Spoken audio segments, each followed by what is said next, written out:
When I came in 1992 to Dresden from West Germany, I found it very impressive that there was a continuous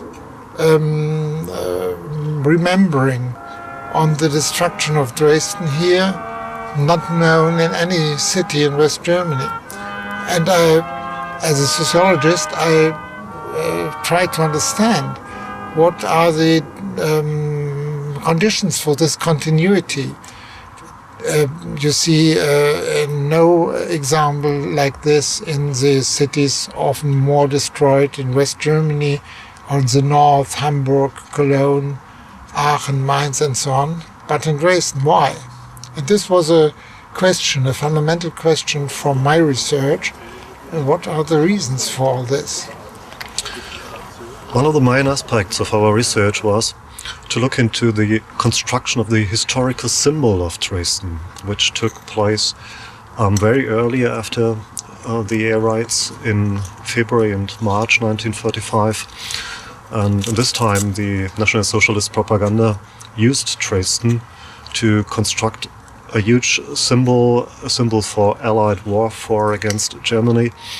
And from this time on, in the early years following the war, and especially in the 1950s, this historical symbol was used by the East German government in huge propaganda campaigns to accuse the West. But in this context, there was also, you can say, a culture of remembrance, not only private, but also from other political movements and groups. For example, in the 80s, in GDR times, from the peace movement in East Germany. So during all the decades following the war, the historic symbol of Dresden was strengthened and used for different purposes.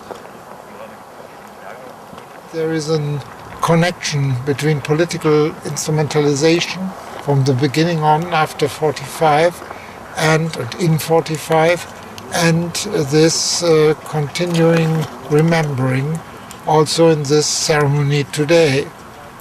And there's no dualism between, on the one side, the authentic remembering and on the other side only the instrumentalization. What is really important is that with the case of Dresden we can investigate which groups relate to history, how they do it, how they tried to develop an understanding of their own belongings within the group and to the society, how history can be used in political manifestations.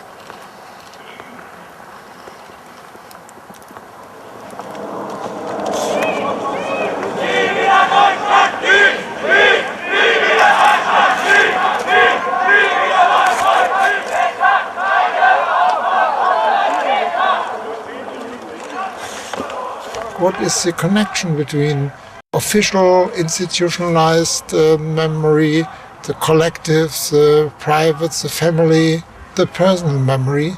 What are the contradictions between them? What are the parallels in these forms of memory and so on? I think there's a clear link to what started in February and March 1945 within the National Socialist propaganda. In this time they tried to establish Dresden as a symbol for the discussions following the war. They tried to have something in hand to confront the Allied accusations of National Socialist crimes, something to put against what they thought would follow the war. And right in this way, Dresden is used nowadays. It's the German symbolic place for German suffering during the Second World War. And in this meaning, it is used nowadays by far right-wing extremists. I think it's particularly important in these years because we are going through a period of quite intense transformation and quite a lot of social hardship now. Political upheavals in Europe due to the economic crisis. And that also leaves the scene open for people who feel marginalized and pressed to reinterpret history.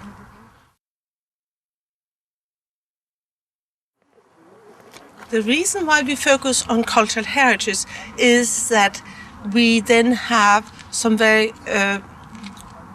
easily definable entities to look at, such as building, streetscapes, memorial places like this cemetery. And through them, we can then unlock some of the less tangible aspect of what is also going on. So we use it as a device, seeing how through the physical, through the material, through the environment in which we live, we also engage with things which are less physical and which are very important for our psychology and our politics. We see in the reconstruction of cities, of landscapes, the possibility to have a bridge to the past. Often it's an illusion. That is also true. The Frauenkirche, the most important and impressive symbol for Reconstruction, was ambivalent in some respect. Before it was a ruin, and this ruin was a monument for peace and for remembering, and now it's a wonderful re-established church. And the place for remembering perhaps has changed, as we can see in this evening. After the wave of modernity and modernization in the post-war society, you have to find new anchor points to the past. I want to see that in the construction is also a possibility to have not only a forgetting of the past and the forgetting of the crimes of the Nazis, but also a possibility to find a new identity before this background. So we construct history and reconstruct it constantly, and Dresden shows us so clearly how this is being done and that choices are made. We can't remember everything. If we try to remember everything, if we try to keep all that was through history, we'll be overloaded. So it's natural for us to select and deselect, but we should be aware that choices are made and why they're made. Frauenkirche especially, but also the project of the Neumarkt, of the new market, is, you can say, a model for some desire of reconstruction. We can see also reconstruction is a projection of past.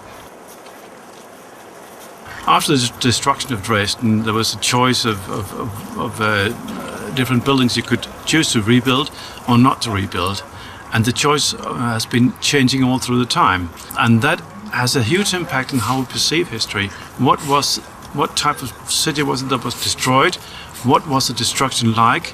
And how should you envisage what was lost? And by doing this, by deliberately choosing to emphasize certain aspects of the city's identity, you also deselect others. For example, the medieval archaeological traces are done for the reconstruction of new so-called Baroque houses and so on. The architects in Germany, especially also the official Association of the Architects, say that it's the original sin, this Dresden case, because it is an underestimation of the power and aesthetic possibilities of modern architecture. Dresden, it was a long time a situation with empty fields, with ruins for 40 years. The question of reconstruction and the trouble and the conflict with the idea of a new socialist city and a modern city for new man and a new society was undecided, because also by financial problems of GDR times and so on. Which parts of the city should be reconstructed, which buildings should be reconstructed. The question was renewed and vitalized after 1990, after the reunification.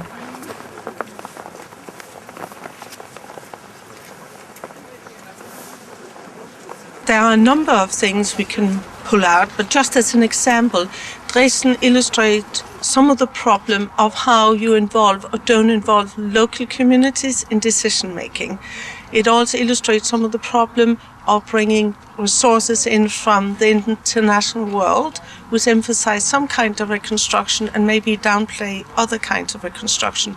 And that is something the international community really ought to learn about.